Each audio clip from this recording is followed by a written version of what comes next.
Babato ko sa'yo to eh.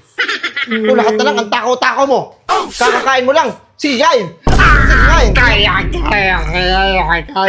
Kaya yung hininga mo, ang baho.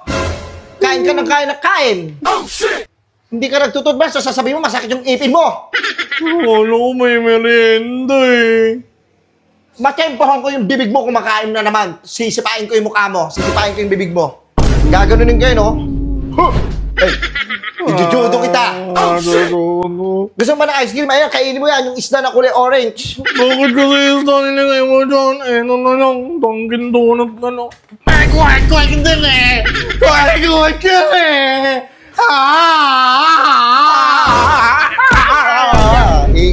Ingay mo. Kung ano nakalagay dyan, ayun na yun. Hindi mo na kailangan baguhin yan. Bakit iniiba mo? Gusto ko nga. Alam mo yung lagay ng cookies natin doon sa taas? Di ba nakalagay mga sinulid? Mga sinulit!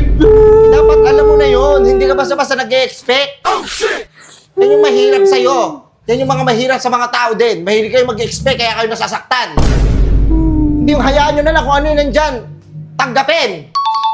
Kung ano yung makita nyo, ayun na yun. Yung mahilig kayo mag-expect kaya kayo nasasaktan. Nung nakaraan kasi ice cream, ngayon eto, hindi ko pa siya kilalang isda. Hindi ko rin kilala yan. Sino ba yan? Ang laki-laki ng mata. Ang pangit mo, Mia. Mukha kang uwak. Ibalik mo na yan dyan. Ipiprito yan bukas.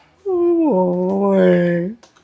Bilihan mo na lang ako ng ice cream. Ay, meron nga pala akong bagong bili dito. Napamalo na. Ipapalo ko sa'yo.